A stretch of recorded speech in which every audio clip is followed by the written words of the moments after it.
everyone, this is Keith Scott from out in Sydney, Australia. I'm one of the voices that will energy loose. It's time to watch Relentless and Unstoppable. And so give it up for your main hosts, Douglas Kenny and Andy McPhee.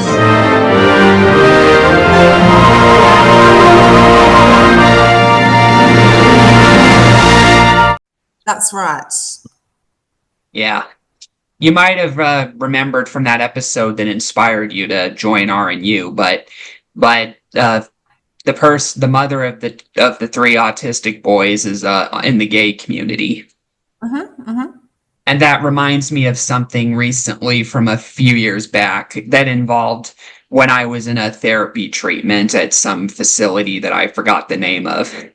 There was an autistic person that was just so out of sorts and so out of touch with reality to the point where I had a hard time getting along with him.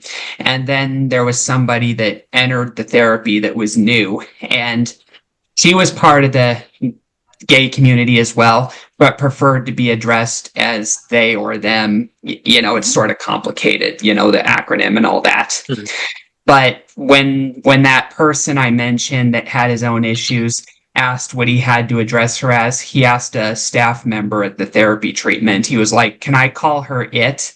And when he said that, I was like, I just put my hand over my face. I didn't even sigh or say anything, but I was just putting my hand over my face, you know, so to say, yeah, can you please not call her it? You know what I mean? Yeah, so yeah, there are some people that are different on the spectrum in both good ways and not so good ways. And neurotypical people too, they're all very different in lots of different ways. Yeah. So do you have any good experiences with helping your daughter and supporting her and being an advocate? Certainly just trying to focus on harnessing the very creative sides, the strengths, being a highly imaginative kid. She is very sensitive and very caring, and, you know, breaking a lot of those myths and stereotypes. There are so many, I'm sure you know what I'm talking about, Doug.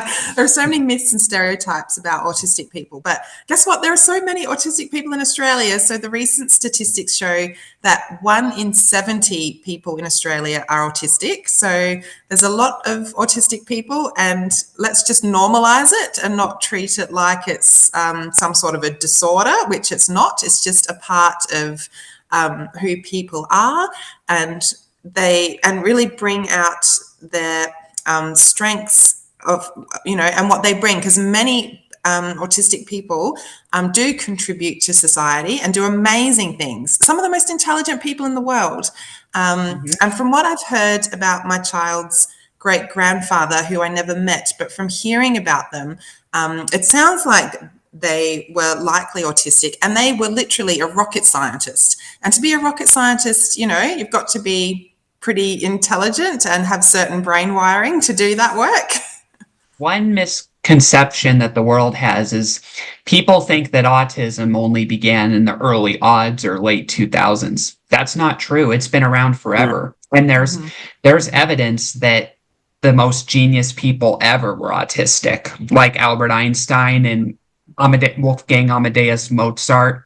There's evidence that Beethoven was autistic, and Isaac Newton, and even, I think, if I remember right, they even mentioned, I think, Oppenheimer, the guy that created the atomic bomb. He was also on the spectrum. I haven't seen that movie. Have you seen it? Yeah, I've seen it, but I mean the real Oppenheimer. I don't mean the actor of Oppenheimer. I know. Gee, that's all we have for Relentless and Unstoppable. So tune into the next episode to hear more amazing stories from amazing guests.